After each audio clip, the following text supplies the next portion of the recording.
Joy, Shannon, I find this story incredibly offensive. I find it somewhere between sadly and laughably offensive. Okay. Because Peyton Manning does have some baggage, which I will detail in just a moment. So to me, Peyton Manning would be the last man an ownership group trying to buy that team should want to be the face of their group and their bid and potentially the face of the Carolina Panthers, because we obviously know that the reason the Carolina Panthers are now for sale is because the owner, Jerry Richardson, was forced to step down and put the team up for sale after Richardson was accused, according to Sports Illustrated, by multiple women of sexual harassment, and that, according to Sports Illustrated, that he gave significant monetary settlements to several of those women. Right. Now, back to the baggage.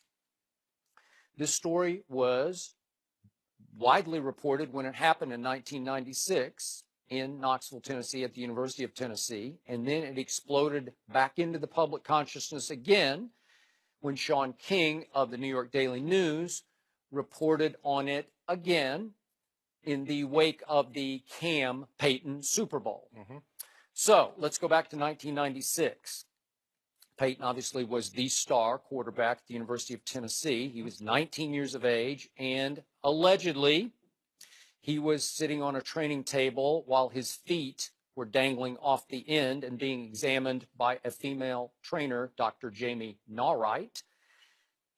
And because Peyton did not like her, she was kneeling at the end of the table, he allegedly maneuvered his bare genitals to the edge of the table and then forced them down onto her face and onto the top of her head. And then he allegedly laughed about it. Now, again, some people out there, Peyton Manning fans, could dismiss this as 19-year-old college hijinks. We just went through this with the Matt Patricia story, spring break, right? Yep. I'm sorry, I don't. He was 19, she was 27 years of age, and she was so outraged that several hours after believing, let me get this exactly right, that she had been sexually assaulted by Peyton Manning, allegedly, well, she did this, so this isn't even allegedly, Jamie Nawright filed a report with the Sexual Assault Crisis Center in Knoxville, Tennessee. And it went to court. They signed a non-disclosure compromise between the two of them, which Peyton then subsequently violated because he and his father co-authored a book called Manning, A Father, His Sons, and Football Legacy, in which he wrote about the incident, trying to sort of defend himself on it and clear his name. And he called it crude maybe, but harmless. Really harmless.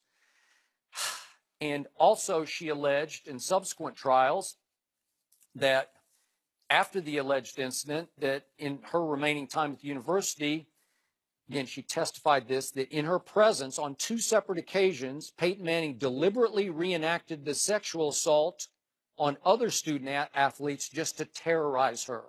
It was almost like he was stalking her just to rub it in. And again, you can say there's some he said, she said, but in the end, he did validate it by writing about it in the book. And it's highly offensive to me that this would even be a prospect, that you would go to Peyton Manning to represent the Carolina Panthers. Isn't it almost like laughably, sadly wrong to you? It is, Skip, and I agree with everything you say. I like Peyton Manning a lot. Know him, got to know him once he signed with the Broncos. Know his mom and his dad. They've been very good to me. But this happened. And if I'm Peyton Manning, Skip, I walk away from this opportunity because I believe there will be other opportunities for him to join a group if he wants to do so in purchasing a team. If I'm the Carolina Panthers, I would tell them. I mean, it's hard to tell somebody that wanting to pay you $2.6 billion, but he can't be included because, as Joy mentioned too, that hashtag METOO is really strong. So if I'm Peyton, I walk away. If I'm Carolina, because you don't want this, Skip, because guess what? I don't care who's the majority partner. Peyton Manning is the biggest name. And so every time how this came to be, How did the Carolina Panthers become available for sale? Well, this happened. And now you're going to turn to an ownership group that has Peyton. And as great as Peyton Manning has been, this unfortunately is following him. But my question is, Skip, how long? I mean, is this going to prevent Peyton from every time something comes available? It's like, well, he did. Yeah, this is documented. It's there. But is this for perpetuity? I mean, is he ever going to be able to get a job? I mean, if he ever going to be able to own a group? I mean, I don't know. That's a fair question, but again, the irony of this one is it's this team because of this situation. Right. It's so wrong that it's the worst situation. Right. I totally agree. If I'm Peyton, Skip, I'm walking away from this situation. Now, that doesn't mean because he is Peyton Manning, he has cachet. Clearly, he has the money to buy a minority share in any franchise. But I'm walking away from this because of the circumstances of how this came available. Yep. You don't want you don't want this because unfortunately, he's a minority. He's a minority shareholder. Would be a minority shareholder. He's still Peyton Manning, and that's going to come up. And I mean, think about it. Where this happened. This is North Carolina. This is the South. This is the Bible Belt. That's why, because nobody forced Mr. Richardson to sell this team. The NFL didn't say, "Well, you got to put this up." They didn't do to him what the NBA did to Donald Sterling. Okay, I got that, but the handwriting was on the locker room wall. Right?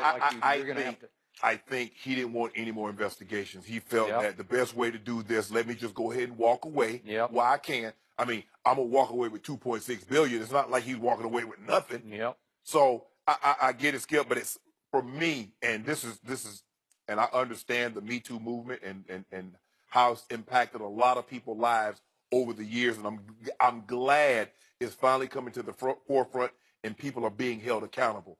But I mean, does this prevent Peyton from ever doing something in the NFL, owning a team or being a general manager? I hope it doesn't. Maybe not, but just to validate her claims, Dr. Jamie Nawright, when this went to trial, the head trainer had, according to her, tried to allegedly concoct a story that Peyton was actually trying to moon another teammate, that it was just all misunderstanding. Right.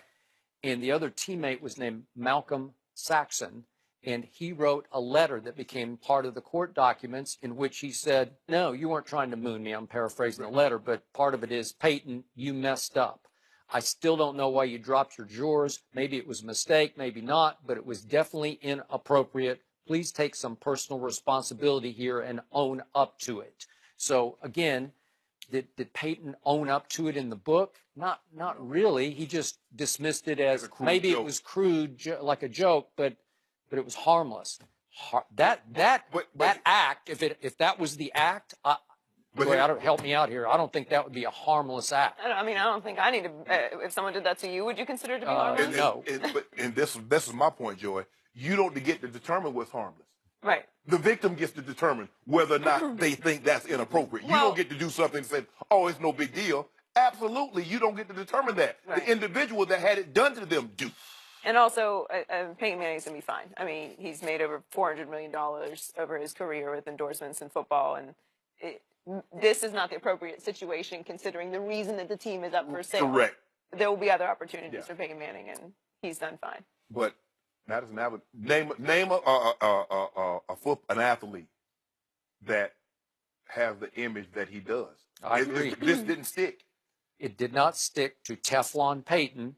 But if this incident had happened within the last 6 months, absolutely. Big career threatening. Yeah, absolutely. Yeah. Is LeBron close to passing Michael Jordan as the GOAT? We'll discuss that with Rob Parker next.